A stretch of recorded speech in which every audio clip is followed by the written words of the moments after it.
Olá, meus queridos alunos e minhas queridas alunas, tudo bem com vocês? Espero que sim.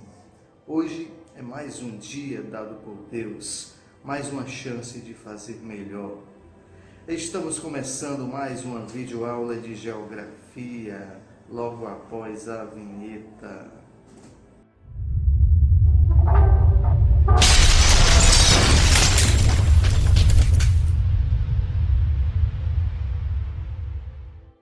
Galera, nosso assunto de hoje será características da população brasileira. A demografia, que é o estudo dos vários aspectos das populações humanas, nos revela muito sobre as mudanças políticas, sociais e econômicas pelas quais o Brasil passou no decorrer de sua história. As cidades, os estados e as regiões brasileiras podem ser radiografados por meio do estudo das principais características da população que neles reside. Na imagem que vocês estão vendo agora, está a Praça do Ferreira, em Fortaleza, nos anos de 1930, uma das praças mais antigas do centro histórico da cidade. Por volta de 1945, a praça foi batizada de Coração da Cidade, denominação que persiste até hoje, sendo bastante conhecida assim, a imagem que melhor representa Fortaleza. Em 2001, a Praça do Ferreira é escolhida como ícone da cidade. O conhecimento dos dados demográficos de um país é fundamental para que ele seja bem administrado. Programas de saúde, educação, construção de estradas, de usinas de energia elétrica, produção de alimentos, tudo isso deve ser adequado ao perfil da população nacional. Um país com muitos jovens, por exemplo, necessita de grandes investimentos em educação. Se o número de idosos for muito alto, é preciso uma boa estratégia da Previdência Social, como aconteceu no Brasil a reforma da Previdência. No Brasil, o IBGE realiza diferentes levantamentos que auxiliam nossos governantes na difícil tarefa de escolher as melhores políticas públicas. O mais completo deles é o Censo Demográfico, que é realizado a cada 10 anos, para que sejam feitas estimativas demográficas mais exatas. No meio da década é realizada a contagem da população. A pesquisa nacional por amostra de domicílios PNAD é anual e levanta informações sobre habitação, rendimento, mão de obra, educação e características demográficas.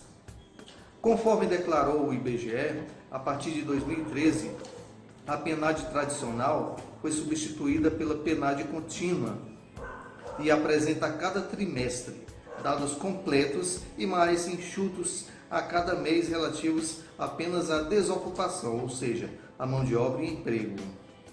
A estimativa do IBGE para 2015 apontou que a população residente no Brasil era de 204 milhões e 400 mil habitantes. Nesta data, esse número representava a quinta maior população do mundo, superada apenas por China, Índia, Estados Unidos e Indonésia. Neste ano de 2020, a população brasileira deve ultrapassar os 209 milhões de habitantes e haverá mais idosos e menos crianças no país. No entanto, esse número pode diminuir com a pandemia do novo coronavírus. Segundo dados do Censo 2010, que foi o último realizado, a população brasileira cresceu quase 20 vezes desde o primeiro recenseamento realizado no país em 1872. Passou de 9,9 milhões em 1872 para 190,8 milhões de habitantes em 2010. Para explicar e entender o crescimento populacional de um lugar, algumas variáveis são fundamentais, como a taxa de natalidade, a taxa de mortalidade e a taxa de fecundidade, que nada mais é do que a estimativa do número médio de filhos que uma mulher teria até o fim de seu período reprodutivo. O aumento da população é chamado crescimento demográfico ou populacional. Para obter o número relativo do crescimento demográfico, deve-se fazer o quê? Somar o número de nascimentos com as migrações e substituir o número de mortes. A população de um lugar aumenta porque o número de pessoas que nascem é superior ao das que morrem. A diferença entre a taxa de natalidade, que é a quantidade de nascimentos, e a taxa de mortalidade, que é a quantidade de mortes em determinado período, chama-se crescimento vegetativo ou crescimento natural. Alguns países podem apresentar crescimento vegetativo negativo, que ocorre quando as taxas de mortalidade são maiores do que as de natalidade. É o caso da Rússia, por exemplo. Há também casos em que as taxas de natalidade e de mortalidade são equivalentes, são iguais. Quando isso ocorre, podemos dizer que o crescimento vegetativo é nulo. A população de um lugar, galera, ou de um país, ela pode diminuir ou aumentar também em razão dos movimentos migratórios, ou seja, devido à saída de pessoas de seu lugar de origem, a imigração, e a chegada a um lugar que as recebe, que é a imigração. No Brasil, as migrações internacionais têm pouca influência no crescimento atual da população. O recente aumento é resultado do crescimento vegetativo positivo. Pois é, galera, de acordo com o IBGE, o crescimento contínuo da população brasileira é devido à queda nas taxas de mortalidade após os anos de 1940 e também altos níveis de fecundidade desse período, até o final da década de 1970. O crescimento contínuo da população brasileira entre os anos 1940 e o final da década de 1970 aconteceu devido à queda nas taxas de mortalidade e à manutenção dos altos níveis de fecundidade.